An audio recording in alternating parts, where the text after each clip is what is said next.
vamos a ver un tema por demás interesante.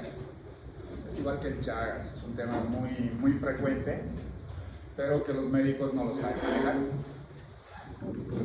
Es muy frecuente ver, por ejemplo, en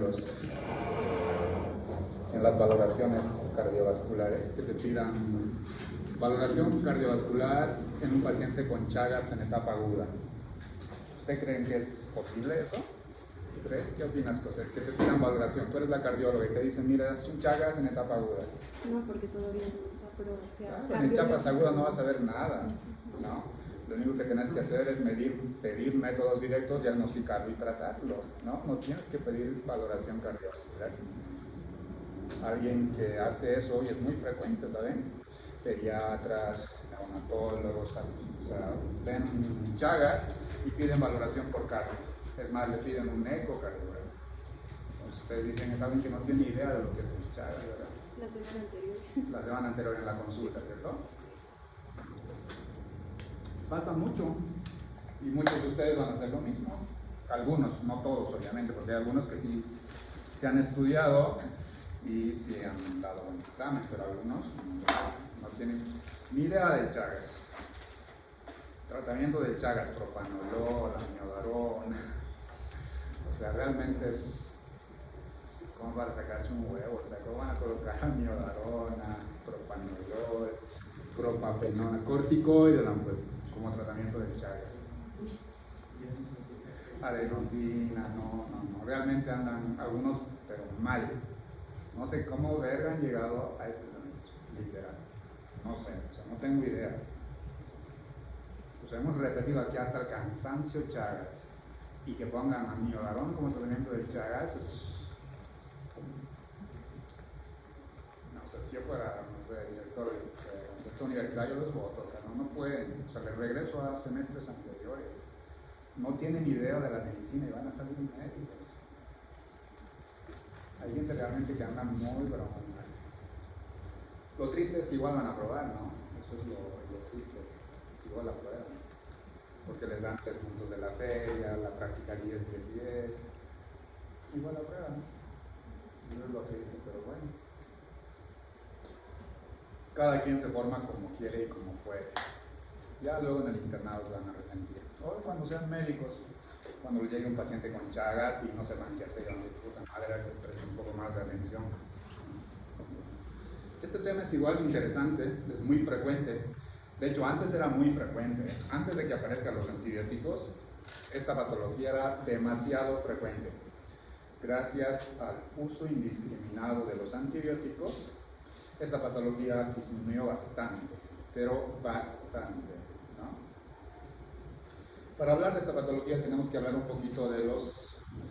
Mucha calor, ¿no? O yo no tengo calor.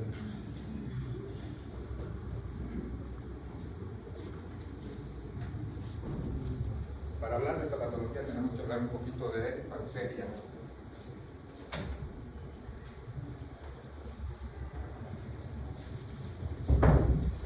Si hablamos de bacteria, ¿de qué estamos hablando? ¿Qué creen? A ver, mira, vamos avanzando un poquito, ¿sí? Ustedes saben que las bacterias existen de varias formas, ¿cierto? Por ejemplo, un grupo de bacterias son los cocos, hay otro grupo que son los bacilos, hay otro grupo que son los espirilos y otro grupo que son los vibrios, ¿cierto? Son esos 4 grupos de bacterias. Tenemos cocos, tenemos bacilos, vibrios y espirilos, ¿no? De manera general a las bacterias se clasifican así. Ahora, dentro de los cocos también hay otra clasificación, ¿sí? Están, por ejemplo, los estreptococos, los estafilococos, los enterococos, etcétera, etcétera. ¿Y por qué son cocos? Porque tienen la forma de un coco, ¿sí? Por eso se los denomina cocos, ¿sí? Por ejemplo, los estreptococos es un grupo grande de bacterias que tienen la forma de cocos, por eso se llaman cocos, ¿no? Ahora, ¿por qué se llaman estreptococos? Fíjense acá, ¿qué parece esto de acá? Son como unas cadenas, fíjense. De hecho, la palabra estrepto hace referencia a eso, ¿no? Que son como una cadena de cocos, por eso se llaman estreptococos, ¿sí? Dentro de los estreptococos hay una subclasificación, ¿no? Están los estafilococos, los estreptococos, los enterococos, etcétera, etcétera. Hoy vamos a hablar exclusivamente de los cocos que están en forma de cadenas o en forma de pares también pueden venir, ¿no? Que los denominamos estreptococos. ¿Qué son los estreptococos? Son cocos gram positivos que habitualmente están en pares o en cadenas, son anaerobios facultativos. Esto es bien importante, no forman esporas, son catalasa negativos y son no móviles. Ahora, si hablamos de estreptococos en general, hay un montón de estreptococos, ¿sí? Una subclasificación de los estreptococos, por ejemplo, los clasificamos de acuerdo a que si producen hemólisis o no. Por ejemplo, los denominamos estreptococo alfa hemolíticos, aquellos que producen una hemólisis incompleta, beta hemolíticos, los que producen una hemólisis completa, ¿sí? Y los gamma hemolíticos son aquellos que no producen hemólisis, ¿no? Esta, por ejemplo, es una clasificación de los estreptococos en general. Ustedes van a escuchar hablar estreptococo alfa hemolítico, beta hemolítico o gamma hemolítico. Es una clasificación dependiendo si el coco que estamos observando produce hemólisis o no, ¿vale? Otra clasificación de los estreptococos, que esta es la más importante, lo hizo esta doctora, la doctora Rebecca Lancefield, ¿no? Esta doctora los ha clasificado a los estreptococos dependiendo del polisacárido antígeno de superficie en la pared de ese coco, ¿no? Por ejemplo, todos los cocos que tenían este polisacárido rhamnosa N-acetilglucosamina, la doctora los denominó estreptococo del grupo A, ¿sí? Y con el tiempo este estreptococo del grupo A se lo ha nombrado con otro nombre, el estreptococo piógenes. El estreptococo piógenes, por ejemplo, es responsable de la gran mayoría de las faringoamigdalitis bacteriana. Sabemos que el estreptococo piógenes también produce piodermitis, ¿no? Y produce varios tipos de infección. Otro grupo, por ejemplo, de cocos.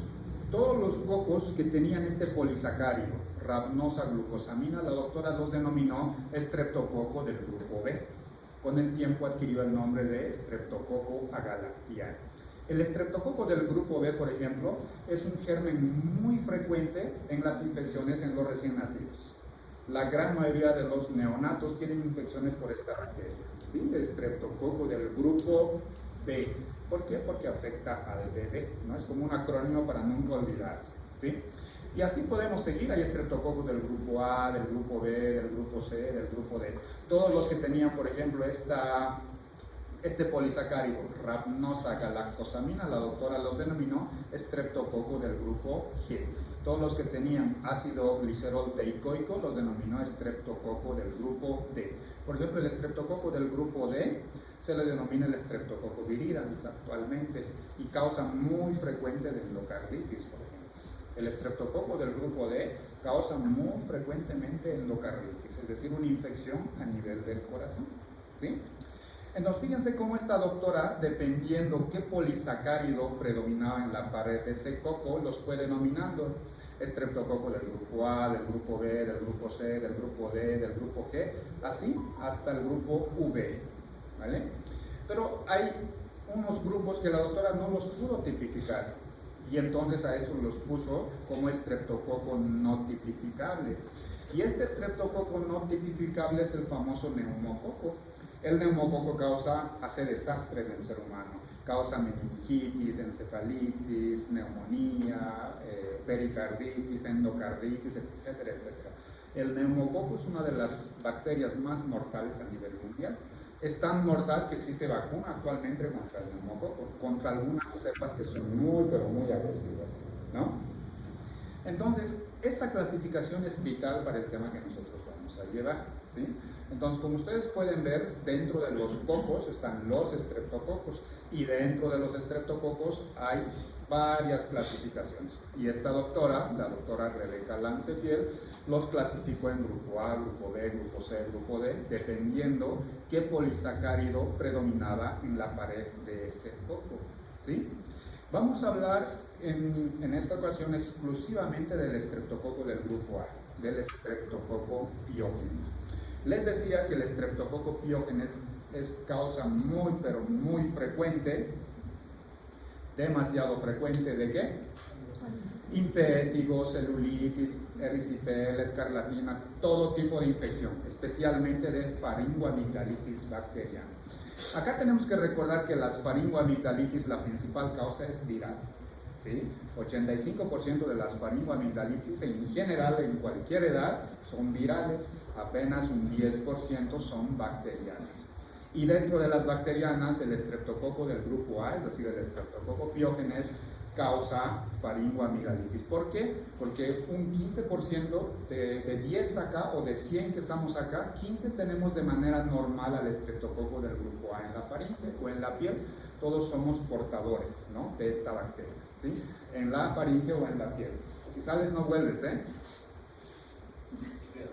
Pero, o sea, vete, pues acabas de entrar. La gran mayoría de estos estreptococos del grupo A son portadores en la faringe y en la piel, hasta un 15%. Si todos o de cada 100, 15 tenemos de manera habitual o normal al estreptococo piógenes en la faringe o en la piel. Entonces, los estreptococos del grupo A, aparte de ser la principal causa de faringoamigdalitis, también pueden causar infecciones en la piel, ¿sí? Todo tipo de infecciones, no solo en la piel, fíjense. Pueden causar adenitis, linfangitis, miositis, fascitis, otitis, sinusitis, neumonía, meningitis, sepsis, endocarditis. Todas las citis habidas y por haber causa el estreptococo del grupo A, ¿sí? Pero el estreptococo del grupo A tiene una particularidad, no causa resistencia. ¿Qué significa eso?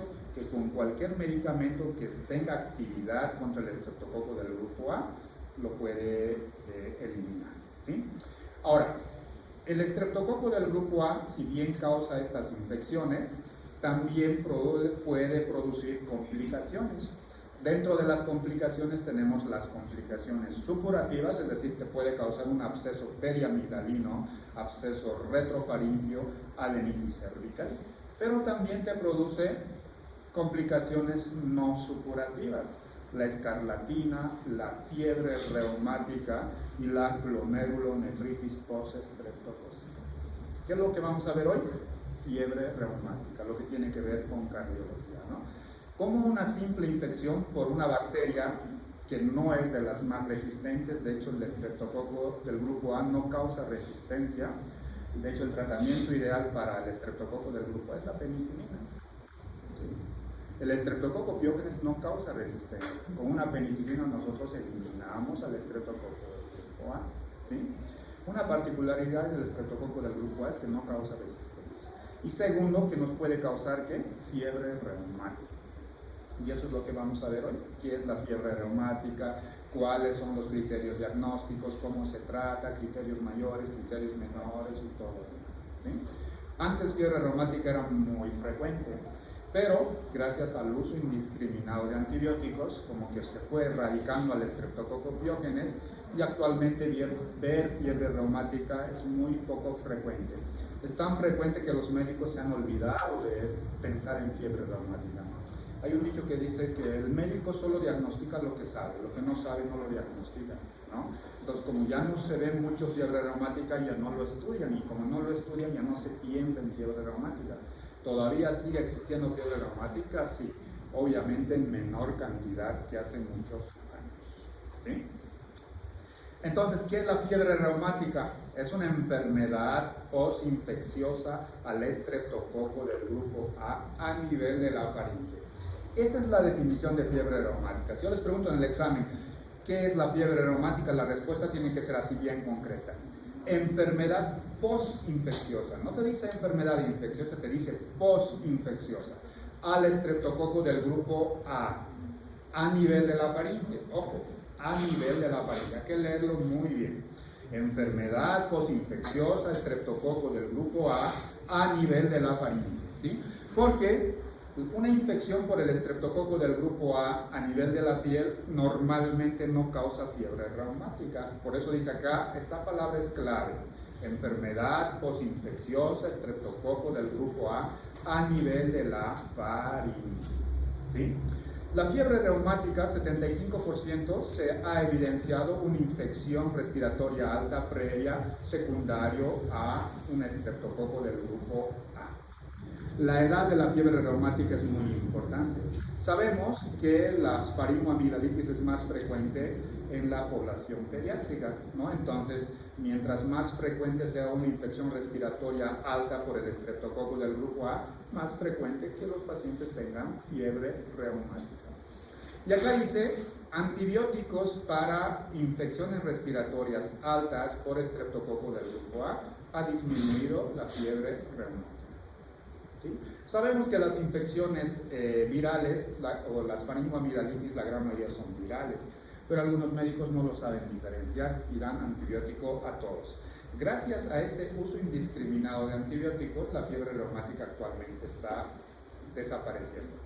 De que existe todavía, sí lo hay, solo que ya no lo diagnosticamos porque no pensamos en fiebre reumática. Antes todos los médicos cuando veían una lesión dérmica en la piel, así como sarampión, ellos pensaban en escarlatina y decían, este paciente puede tener fiebre reumática. En cambio, hoy en día ya no se piensa, ¿sí? Ahora, dentro del estreptococo del grupo A hay varios serotipos y estos son los serotipos más frecuentes que causan fiebre reumática.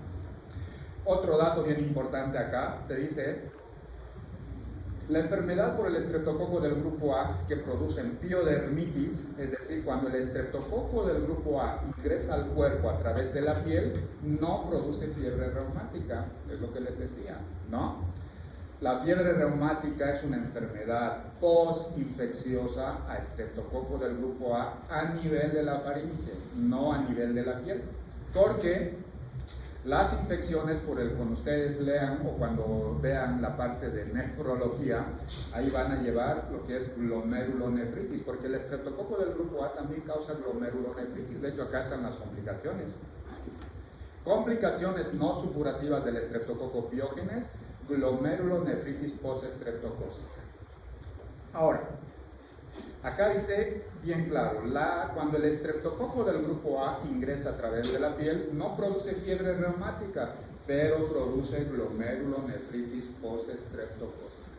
Y al revés, el estreptococo que ingresa por la faringe, muy poco probable que cause glomerulonefritis postestreptocócica, ¿sí? Entonces hay que saberlo diferenciar. Cuando el estreptococo ingresa por la piel, normalmente como complicación te puede dar glomerulonefritis. Cuando el estreptococo ingresa por la faringe, como complicación tardía te puede dar fiebre reumática, ¿sí? ¿Cuál es la etiopatogenia de la fiebre reumática? No existe un mecanismo claro, existen varias teorías, varias hipótesis. Por ejemplo, está claro y está demostrado que existe un cebamiento por el estreptococo del grupo, ¿sí? Los mecanismos, teoría de la citotoxicidad por esta toxina, la streptolicina o la teoría inmunológica del mimetismo molecular, y ahorita vamos a entender esta parte de acá, ¿sí?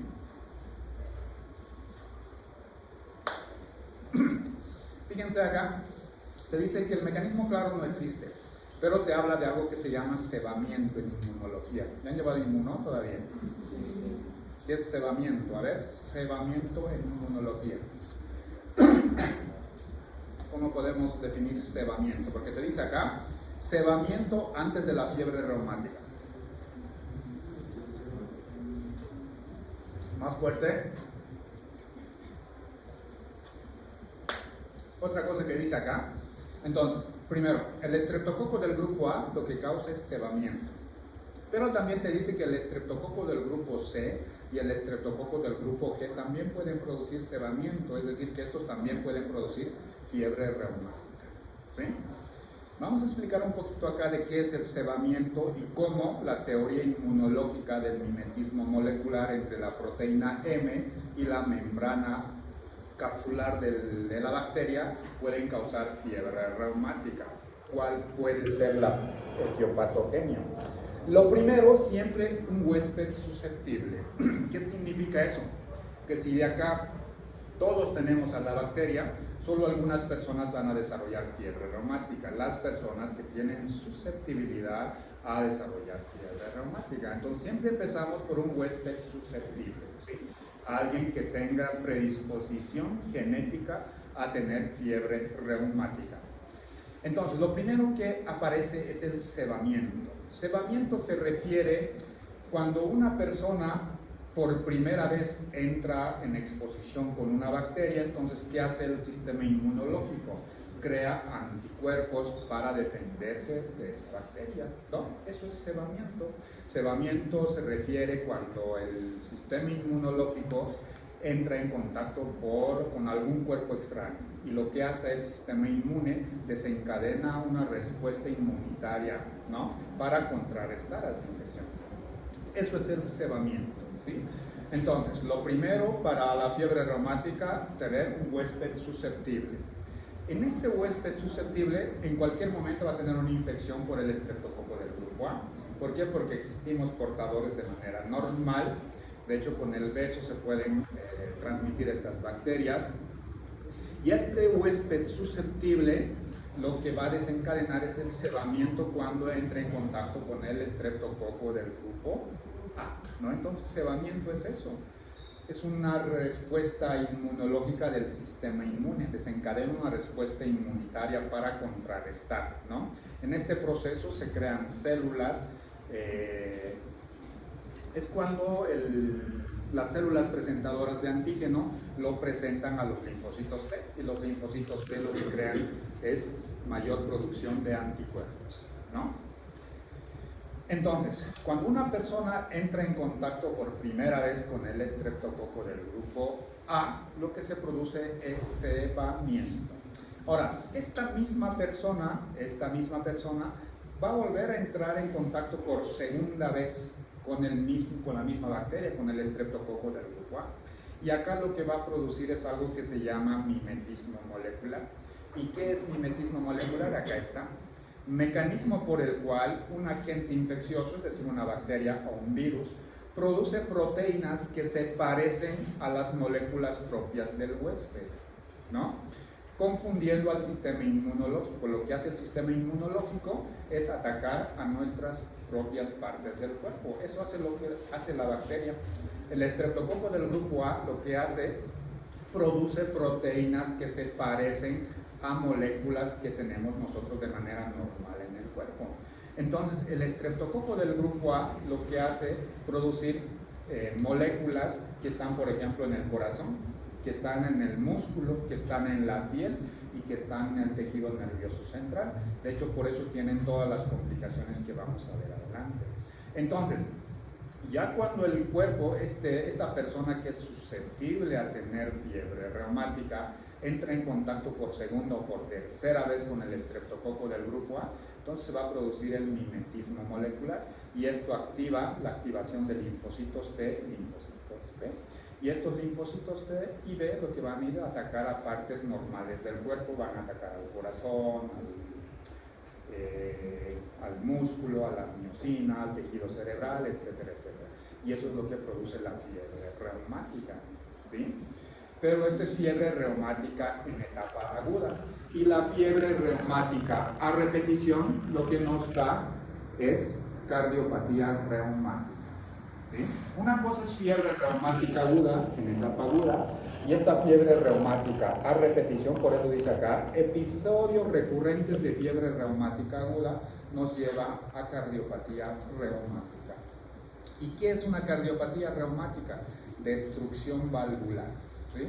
Destrucción de válvulas, sobre todo de la válvula mitral y la válvula aórtica, que al final son las más afectadas en la fiebre reumática. Si ustedes conocen a una persona adulta y les dicen que tiene recambio de la válvula aórtica, recambio de la válvula mitral, es porque esa persona tuvo fiebre reumática, ¿sí? La cardiopatía adquirida más frecuente en el adulto es la fiebre reumática.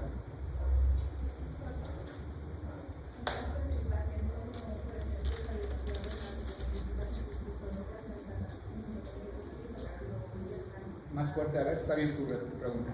O sea, pacientes que llegan de verdad sin una patología hasta ahora, antes de tener una cardiopatía reumática, no llegan a tener una reumática por inflamación celular. No te escucho nada.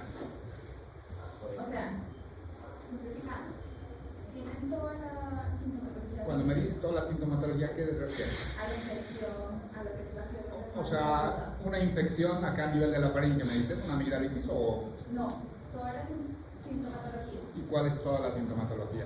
La infección, la activación de linfocitos T, la inflamación, hacer la articulación inflamada, Ya.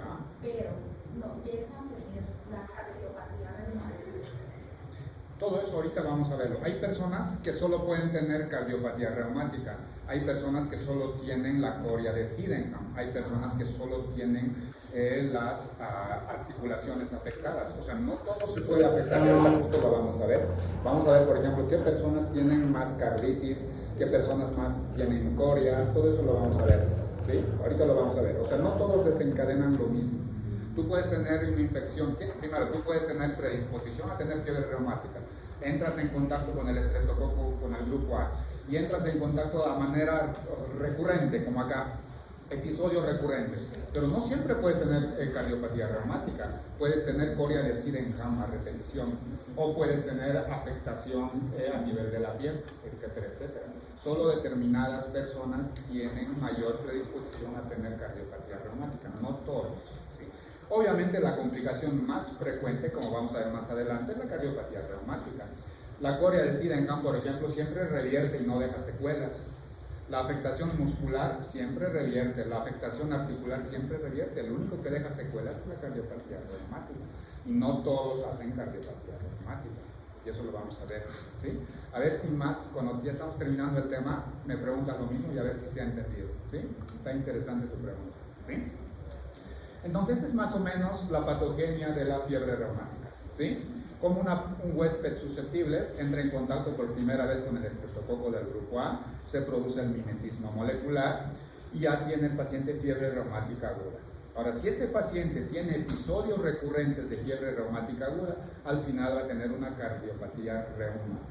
¿Sí? Obviamente, mientras más episodios de fiebre reumática tenga, la destrucción de la válvula mitral y la válvula aórtica va a ser peor. ¿Sí?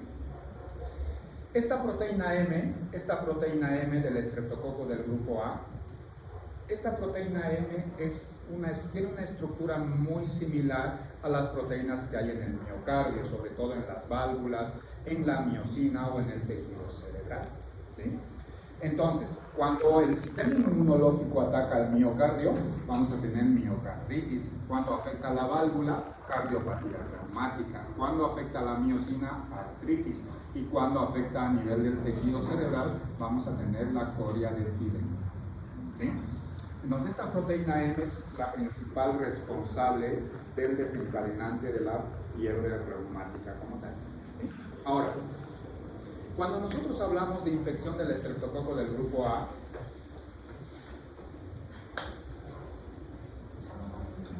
una infección bacteriana normalmente se da así. Fíjense acá. Esta es una infección bacteriana. ¿Sí?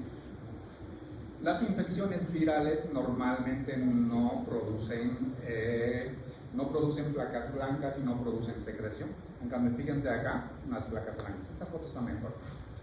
Esta es una infección típica por el estreptococo del grupo A. ¿Sí?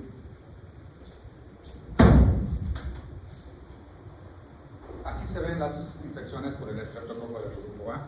Solo en estas condiciones ustedes están obligados a dar algún antibacteriano. De lo contrario, la faringoamigdalitis sigue siendo viral. ¿Sí? Las faringoamigdalitis, la gran mayoría son virales, un pequeño porcentaje son bacterianos. Y dentro de los bacterianos, el estreptococo del grupo A es el más frecuente. ¿Sí? Y vemos placas blancas así, justo así, ¿va? Como estas de acá o acá. Acá otro ejemplo de una faringitis o amigdalitis estreptocócica. Fíjense cómo acá una secreción, ¿no? Empieza a tener secreción la amígdala. ¿Sí? Entonces estos pacientes tienen una faringitis o faringoamigdalitis estreptocócica.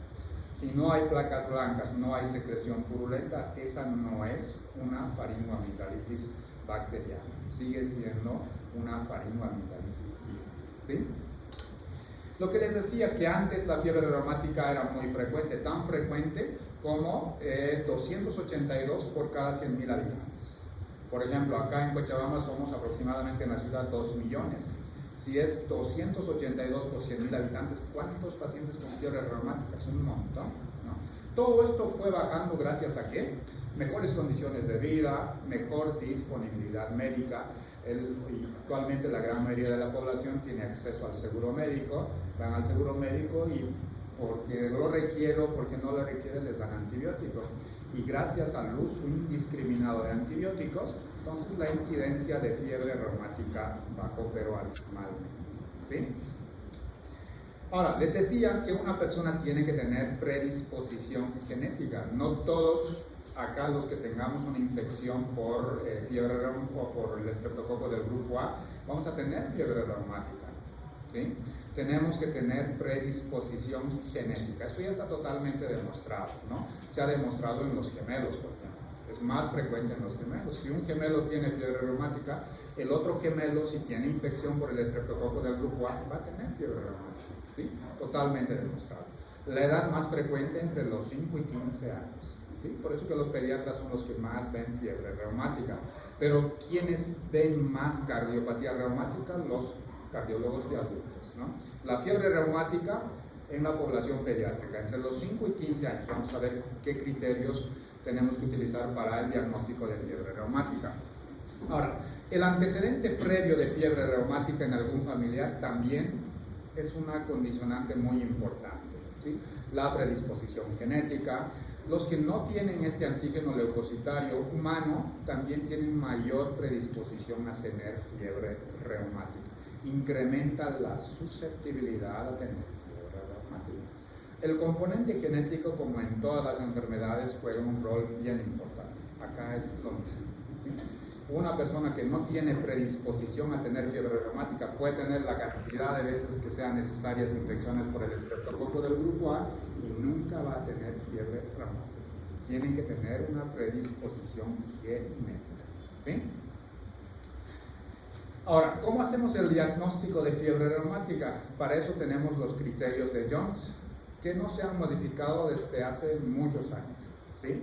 Los criterios de Jones, que son los últimos que se han actualizado en el 1992, no se han modificado en la actualidad. Tenemos criterios mayores y tenemos criterios menores. ¿Cuáles son los criterios mayores? Poliartritis, carditis, la coria de Sydenham, el eritema marginado y los nódulos subcutáneos. ¿Sí? Una persona con fiebre reumática puede tener solo poliartritis, ¿sí? No tener nada del resto. O al revés, una persona con fiebre reumática puede tener solo la coria de Sydenham y no tener nada del resto, ¿vale? Lo que tenemos que ver acá es cuáles son los criterios diagnósticos para yo poder decir que el paciente tiene poliartritis en el contexto de fiebre reumática. ¿Cómo es una carditis en el contexto de fiebre reumática? ¿Cómo es un eritema marginado? ¿Cómo es un nódulo subcutáneo? Todo eso tenemos que verlo acá. Entonces estos 5 son los criterios mayores: poliartritis, carditis, la coria de Sydenham, también se llama coria menor, eritema marginado y los nódulos subcutáneos. ¿Sí? ¿Cuáles son los criterios menores? Artralgias. Ojo, fíjense la diferencia. En criterio mayor está poliartritis y en criterio menor artralgias. Hay mucha diferencia entre esos dos, ¿cierto? Fiebre, una PCR elevado, una velocidad de sedimentación globular acelerado, un intervalo PR prolongado y leucocitosis en la biometría hemática. ¿Cuándo decimos un intervalo PR prolongado, José? Mayor a 5 milímetros, ¿no? O mayor a 200 milisegundos o mayor a 0,20 segundos, ¿no? Fíjense, dentro de los criterios menores para fiebre reumática, artralgias, fiebre, una PCR elevada, una velocidad de sedimentación globular acelerada, un intervalo PR prolongada y leucocitosis. ¿Sí? Son los criterios menores. Ahora, hay algo que se llama periodo de latencia.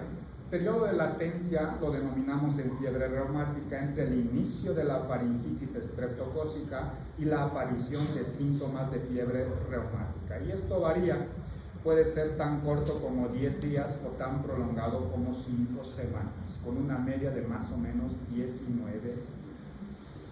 La duración de la fiebre reumática sin tratamiento dura aproximadamente 3 meses. ¿Sí? Casi todo se resuelve solo de manera espontánea.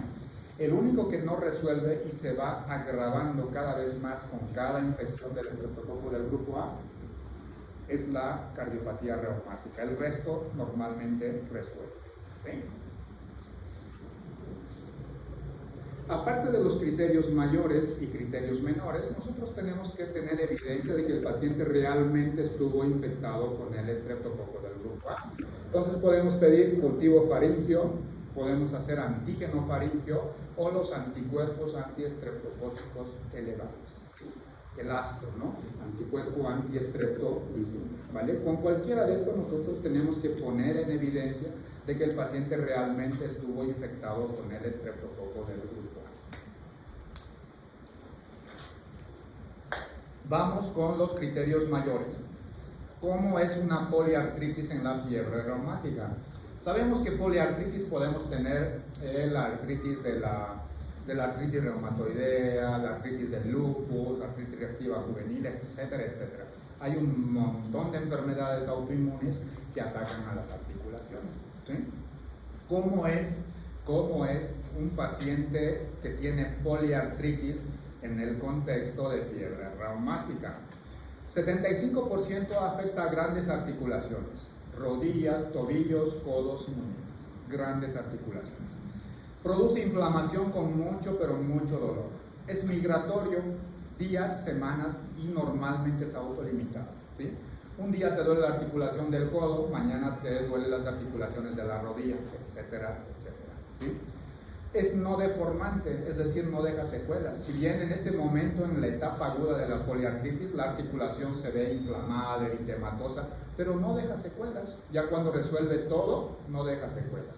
Esta de acá es muy clave, responde rápido a la aspirina. Si tú tienes un paciente en el contexto de poliartritis, en fiebre reumática, y ustedes le dan aspirina, resuelve rápidamente el cuadro. Rápida respuesta a aspirina.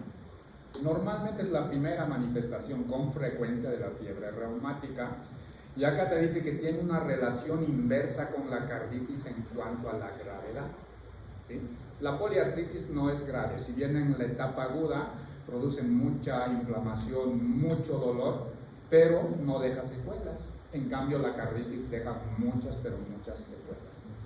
La duración de la afectación entre 2 a 3 semanas. ¿Sí? Obviamente sin tratamiento. Con tratamiento, sobre todo si nosotros damos aspirina, el cuadro resuelve muy, pero muy rápido. ¿Sí?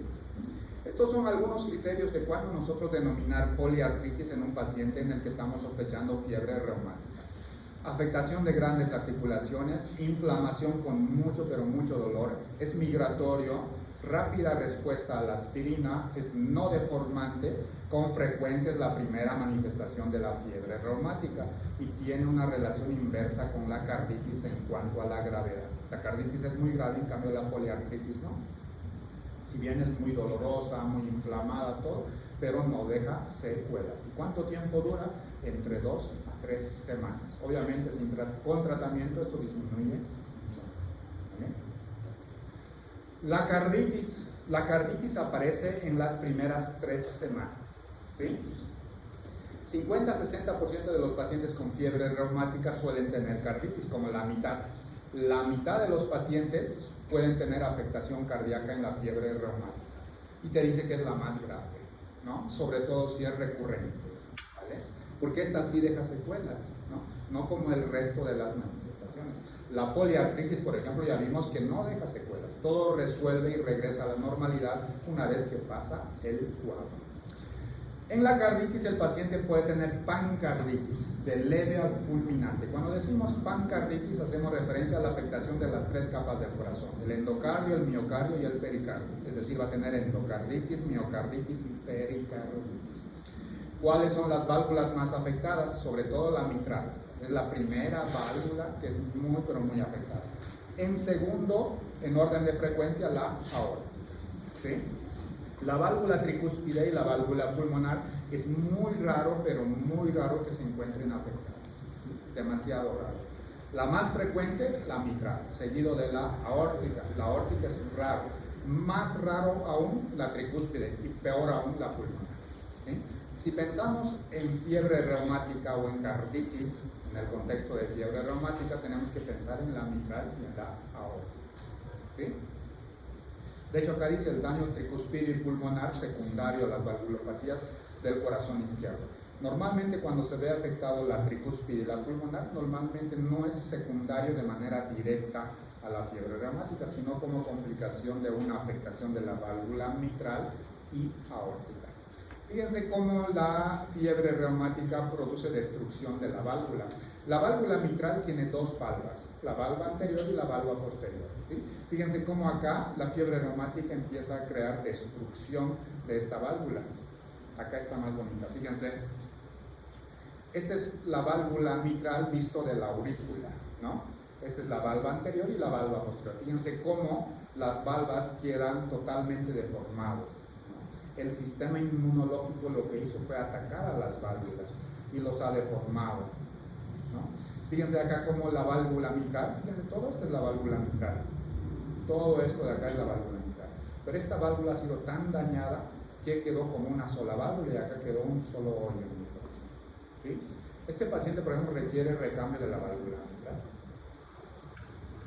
Todos los pacientes que tienen patología de la válvula mitral habitualmente tienen estenosis de la válvula mitral. ¿Qué significa estenosis? Que la sangre no puede pasar de la aurícula izquierda al ventrículo izquierdo. La sangre se queda acumulada en la aurícula izquierda y de manera retrógrada, ¿en dónde? En los pulmones. Y así tenemos el edema pulmonar en los pacientes con fiebre reumática. ¿Sí? Hay un soplo característico de la fiebre reumática, el soplo de Carey-Combs lo llaman, ¿no? En el contexto de una fiebre reumática aguda, por estenosis mitral e insuficiencia mitral. De toda la afectación de la fiebre reumática, la más temible es la carditis. ¿Sí? ¿Por qué? Porque deja secuelas, te deja una válvula mitral tan enferma como esta de acá, igual con la válvula aórtica. ¿Sí? Veamos con la coria. ¿Por qué los pacientes pueden tener la coria de Sydenham? Primero, ¿qué es una coria? Acá lo dice, ¿no? Movimientos involuntarios en vigilia. Eso es una coria. Hay varios tipos de coria. La coria de Sydenham es la que tienen los pacientes con fiebre reumática, también se llama coria menor, ¿no? La coria, por ejemplo, se da entre el 10 al 15% de los pacientes con fiebre reumática. Fíjense, en menor proporción, ¿no? La poliartritis es la más frecuente. La carditis en un 50%. La coria de Sydenham en un 10 a un 15%. ¿Qué es la coria de Sydenham? Movimientos involuntarios en vigilia. También pueden tener incoordinaciones, suele ser bilateral. También tienen la habilidad emocional, tienen rasgos obsesivos compulsivos estos pacientes. ¿Sí? La duración de la coria entre 2 a 4 meses. Y fíjense esto de acá, generalmente no deja secuelas. ¿Y a qué se debe estos movimientos involuntarios? A una hiperactividad dopaminérgica de los ganglios basales. ¿Sí? A eso se debe la coria de Sydenham. ¿Qué pasó acá? Que en los ganglios basales existen estructuras muy similares a la proteína M del estreptococo del grupo A. Entonces el sistema inmunológico va y ataca a los ganglios basales, producen mayor liberación de dopamina y esto causa los movimientos involuntarios. ¿Sí? La coria de Sydenham entonces normalmente no deja secuelas y apenas un pequeño porcentaje de los pacientes con fiebre reumática van a tener la coria de Sydenham. ¿Sí? El eritema marginado, solo un 3%. Solo un 3% de los pacientes con fiebre reumática va a tener el eritema marginado. Y los nódulos subcutáneos del Meynet menor al 1%. Este es el que menos se presenta. ¿Sí? Ahorita vamos a ver en unas fotos cómo es un eritema marginado de la fiebre reumática. Normalmente son lesiones. Tienen la definición acá. Lesiones maculares, se dice, eritematosas, serpiginosas con centro pálido. Y esto bien importante, no pruriginosas, ¿sí? ¿Y dónde afecta? Tronco y extremidades, nunca cara. Estos son datos bien importantes del eritema marginado en el fiebre reumática. Afecta tronco y extremidades, nunca en cara, nunca son pruriginosas, es decir, no produce prurito, ¿no? Y estas son las lesiones. Lesiones maculares, eritematosas, serpiginosas con centro pálido. Y ahorita lo vamos a ver. Los nódulos subcutáneos se presentan, es muy raro verlos, pero tienen una relación muy frecuente con la carditis. Es decir, si nosotros vemos los nódulos cutáneos de Meynet, es muy probable que el paciente tenga carditis. Se asocia mucho, ¿sí? Son nódulos firmes de 1 centímetro de diámetro habitualmente. ¿Y dónde lo encontramos? En la superficie extensora de los tendones, cerca de las prominencias óseas. Si hacemos en orden de frecuencia, el que más se presenta es la poliartritis, no deja secuelas. El segundo, la carditis en la mitad de los pacientes. El tercero, la coria del Sydenham, 10 a un 15%. Luego el eritema marginado en un 3% y el nódulo subcutáneo del Meynet en menos del 1%. ¿Cómo es un eritema marginado en la fiebre reumática? Así, lesiones eritematosas, serpiginosas con centro pálido. También pueden venir así o así. Este es el más característico de la fiebre reumática. Serpiginosas con centro pálido y siempre en tronco y extremidades, nunca en cara. Y algo característico, no son pruriginosas. Fíjense, si ustedes vieran esto en la consulta, ¿qué pensarían? Urticaria, ¿qué más?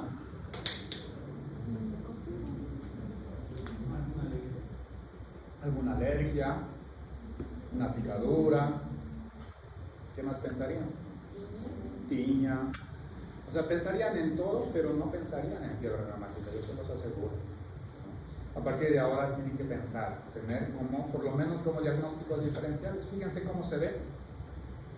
Tronco y extremidades, nunca cara. ¿Sí? No pruriginosas, es algo característico también. ¿Sí? ¿Y cómo vemos los nódulos subcutáneos? Así, pero este es el más típico ejemplo de un nódulo subcutáneo. Nódulo subcutáneo de Meynet, el menos frecuente en la fiebre reumática, pero que siempre se asocia a carditis. Las lesiones en piel desaparecen y los nódulos subcutáneos desaparecen, y si no desaparecen no causan problemas, ¿no? El único que causa problemas, ¿cuál es? La carditis. Así vemos los nódulos subcutáneos de Meynet. ¿Sí? Fíjense el tiempo de presentación o el tiempo de aparición de la fiebre reumática en el tiempo. Lo primero que aparece, la poliartritis y la carditis, ¿sí? Los que aparecen tardíamente, la coria y los nódulos subcutáneos, y los que permanecen en el tiempo, el eritema marginado y la coria del Sydenham, pero igual desaparecen, ¿no? Todos estos normalmente no son complicados, el que es complicado es la carditis. Dentro de los criterios menores decíamos, uno son las artralgias pero sin artritis, ¿sí? Es decir, solo dolor articular, sin deformación, sin inflamación, ni nada. La fiebre, más de 38.8, una PCR elevada, una velocidad de eritrosedimentación acelerada y un PR prolongado, ¿no? Es lo que decíamos como criterios menores, ¿sí? ¿Cómo puedo poner en evidencia la presencia de un estreptococo del grupo A? Un hisopado faríngeo con cultivo, el ácido antiestreptolicina elevado, anti-DNasa B o la anti-hialuronidasa, ¿sí? Todo esto lo podemos pedir y con esto yo puedo poner en evidencia la infección previa con el estreptococo del grupo A. ¿Cómo hacemos diagnóstico? 2 criterios mayores más un menor o un mayor más 2 menores. Fíjense lo que dice acá. La coria o la carditis indolente no requiere evidencia de infección por el estreptococo del grupo A. Un episodio recurrente más un mayor o varios menores, más evidencia de infección, también es criterio diagnóstico de fiebre reumática. ¿Sí? Lo más importante que tienen que recordar son estos dos. Criterio diagnóstico para fiebre reumática, 2 mayores más un menor, o un mayor más 2 menores, pero siempre más evidencia de infección por el estreptococo del grupo A. El diagnóstico definitivo, ¿qué nos los dará? Anatomía patológica, como en todo, ¿no? Y en anatomía patológica lo que encontramos son los cuerpos de Aschov. ¿Qué son los cuerpos de Aschov? Son estas células de Aniskov, que son macrófagos activados, grandes, todo lo demás, ¿no? Esto es lo que encuentran los patólogos y ellos dan el diagnóstico definitivo. ¿Sí? Un mnemotécnico para que no se olviden: criterios mayores y criterios menores. Carditis, artritis, nódulos subcutáneos, coria de Sydenham y el eritema marginado, cáncer. Y los menores: fiebre, intervalo PR prolongado, reactantes de fase aguda, que entre la PCR y la velocidad de eritrosedimentación acelerada, y las artrosis. Recordando siempre que el diagnóstico definitivo es por anatomía patológica, ¿no? Con los cuerpos de Aschov, que no son más que un conglomerado de células de Aniskov. Diagnóstico diferencial con todas las artritis, ¿no? Artritis de una fiebre, de una artritis reumatoide, una artritis reactiva, de una artritis del lupus, artritis de la enfermedad de Lyme, del suero, etcétera, etcétera. La coria, con esta coria sobre todo, ¿no? Con la coria de Huntington, la enfermedad de Wilson. También los pacientes que tienen lupus pueden tener cierto tipo de coria, ¿no? En cuanto a la afectación carditis, las miocarditis virales, las pericarditis virales, la enfermedad de Kawasaki con las cardiopatías congénitas, etc. ¿Sí? Como diagnóstico diferencial de algunas de las afecciones más frecuentes en la fiebre reumática. ¿Y cuál creen que es el tratamiento? ¿Qué le damos a un paciente con fiebre reumática?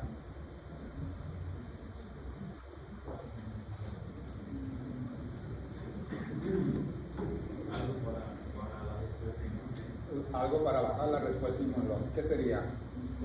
Corticoides, ¿qué más? Antiinflamatorios, inmunoglobulinas, etcétera, etcétera, ¿no?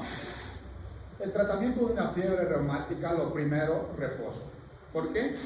Porque ¿qué es lo que más causa la fiebre reumática? Poliartritis. Y como tratamiento para la poliartritis, aparte de darle aspirina, porque decíamos que la aspirina es el tratamiento de elección para la poliartritis, reposo. Monitorización, sobre todo buscando que el paciente tenga carditis, ¿no? ¿Y cómo puedo yo monitorizar que un paciente tenga carditis? La presencia de un soplo de reciente aparición. Si un paciente no tiene soplo y de repente aparece con soplo, significa que la válvula mitral o tiene insuficiencia o tiene estenosis, o la válvula aórtica o tiene insuficiencia o tiene estenosis. La fiebre reumática siempre requiere antibióticos, ¿no? Porque sabemos que está el estreptococo del grupo A por ahí, tenemos que erradicar al estreptococo del grupo A. Y decíamos que el estreptococo del grupo A no causa resistencia, y si no causa resistencia, con una penicilina estamos más que suficientes, ¿sí? Penicilina por vía oral, penicilina por vía intramuscular o penicilina por vía intravenosa, ¿sí? La benzatínica, que es de depósito, se le puede colocar una amoxicilina por demás, ¿cierto? Antiinflamatorios. En antiinflamatorios están los AINES, la aspirina y el naproxeno. Son los únicos dos que están indicados en fiebre reumática. La inmunoglobulina intravenoso está todavía controversial. Fíjense acá un resumen del tratamiento. Gravedad, te dice. Si un paciente tiene poliartritis y carditis leve, el tratamiento es 2 semanas de reposo pero absoluto en cama y de 2 a 4 semanas de reposo relativo, más aspirina 100 miligramos por 2 semanas y luego 75 miligramos por 2 a 4 semanas. ¿Sí? Es el tratamiento de una poliartritis con carditis leve. ¿Sí? Carditis moderada, reposo en cama 4 semanas y relativo 4 a 6 semanas. Acá damos lo que decían, corticoides, prednisona 2 miligramos por 2 semanas, asociado con aspirina, 75 miligramos 4 a 6 semanas, pero iniciando en la segunda semana. Si el paciente tiene carditis grave con insuficiencia cardíaca y pericarditis, reposo en cama durante la insuficiencia cardíaca y luego 3 meses de reposo relativo. Prednisona 2 miligramos por 3 semanas, siempre asociado a aspirina durante 8 semanas, pero iniciando la aspirina en la tercera semana. ¿Sí? Como ven, el tratamiento es muy fácil, ¿sí? Pero siempre, si el paciente está en etapa aguda, lo primero que damos es el antibacteriano. ¿Sí? Ahora, podemos hacer prevención primaria de la fiebre reumática, es decir, si un paciente tuvo fiebre reumática y nosotros sabemos que si el paciente tuvo carditis, si vuelve a entrar en contacto otra vez con el estreptococo del grupo A, nuevamente va a tener episodio de carditis. Entonces podemos hacer prevención primaria, como erradicando al estreptococo del grupo A, con cualquiera de estos medicamentos, ¿sí? Con cualquier beta-lactámico, pero sabemos nosotros que el estreptococo del grupo A no produce resistencia. Entonces, ¿para qué vamos a utilizar una cefalosporina si tenemos a la amoxicilina, la ampicilina, las penicilinas, etcétera, etcétera, ¿sí? Ahora, si son alérgicos a las penicilinas o a los beta-lactámicos, podemos utilizar un macrólido, eritromicina, claritromicina o acitromicina, ¿sí? Ahora, sirve tratar las faringitis estreptocócicas habitualmente en los primeros días de vida, en los primeros 9 días, ¿no? Si tratamos después de eso, el paciente igual va a tener carditis, entonces no vale la pena después de los 9 días. Si queremos hacer prevención primaria, antes de los 9 días. Prevención secundaria también, pero acá ya damos penicilina por mucho tiempo, ¿no? Fíjense, 3 a 4 semanas, también se puede dar incluso de por vida. Y acá te dice qué tiempo podemos dar esta prevención secundaria, hasta 5 o 10 años del último ataque, ¿sí? O de por vida si la carditis es grave o es quirúrgica. ¿Ah? Ahora, ¿cuál es el pronóstico de estos pacientes? Si el paciente tuvo carditis inicial, 70% libres de cardiopatía residual con buena profilaxis antibiótica, ¿sí? Si el paciente tuvo carditis en el primer ataque de fiebre reumática, 70% de estos pacientes van a estar libres de cardiopatía residual si hacemos buena profilaxis antibiótica, ¿sí? Es decir, si damos esto de acá, ya sea penicilina benzatínica, una penicilina por vía oral o un macrólida por este tiempo, ¿sí? Ahora, si el paciente tuvo una carditis grave, obviamente la cardiopatía residual va a ser mayor afectación de la válvula mitral y mayor afectación de la válvula aórtica, ¿sí? Si la carditis se da en el primer ataque de fiebre reumática, mayor posibilidad de carditis en otros ataques, ¿sí? Y el pronóstico siempre lo va a depender de la afectación miocárdica o valvular, ¿no? El único que deja secuelas, acá ustedes tienen que recordar que es la carditis. Y si nosotros hacemos buena profilaxis antibiótica, el paciente no va a tener episodios recurrentes de carditis y podemos evitar la cardiopatía reumática. Ahora sí, ¿se entendió? ¿Se despejó tu duda o sigues quedando con la duda? A ver, pregúntame otra vez.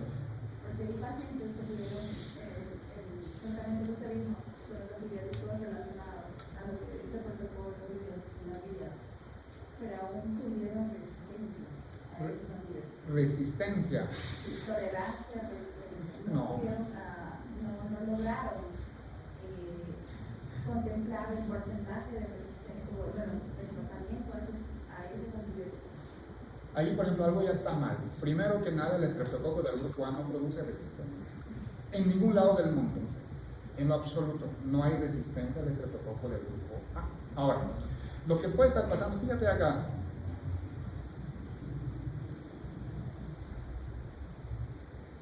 En esta parte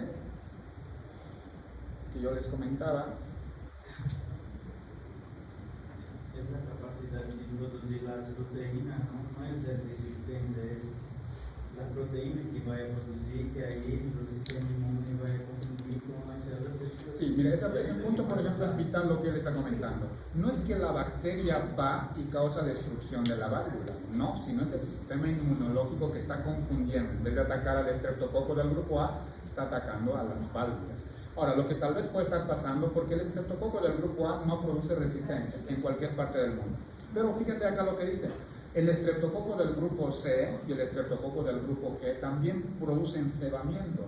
Entonces, tal vez es otro estreptococo el que está causando la fiebre reumática. Podría ser una explicación, pero el estreptococo del grupo A actualmente no tiene resistencia a ninguno. ¿Sí? Ahora, tú me dices que no está haciendo efecto, como que sigue teniendo carditis a repetición, me estás comentando. Sí, sigue teniendo la misma patología, sigue teniendo la misma sintomatología, sigue teniendo todo. Cuando tú me dices la misma sintomatología, ¿qué te hace? A la inflamación, a la falta de lo que es la Inflamación articular. Articular. No responde a aspirina. No responde a nada. Pero tal vez ahí ya tendríamos que ver la posibilidad de plantearnos otro diagnóstico. Tal vez no es fiebre reumática, porque la fiebre reumática es bien clara.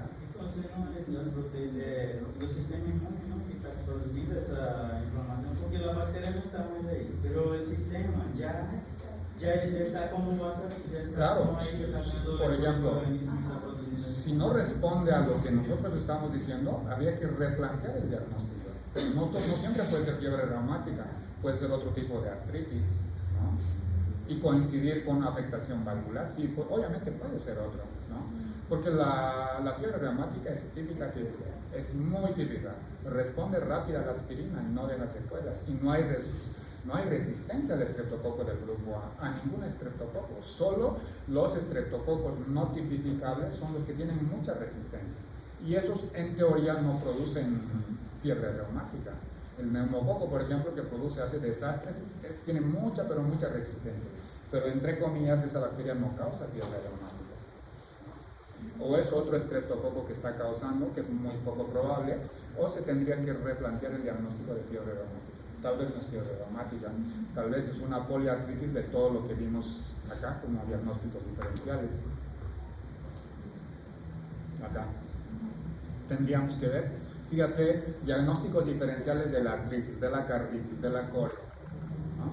Entonces tal vez tendríamos que replantearnos el diagnóstico, porque la presentación de fiebre reumática es típica, es muy típica. ¿Sí? Muy bien. ¿Alguna duda, alguna consulta? Me gustó tu pregunta, ¿eh? Significa que le pones interés. ¿Alguna vez?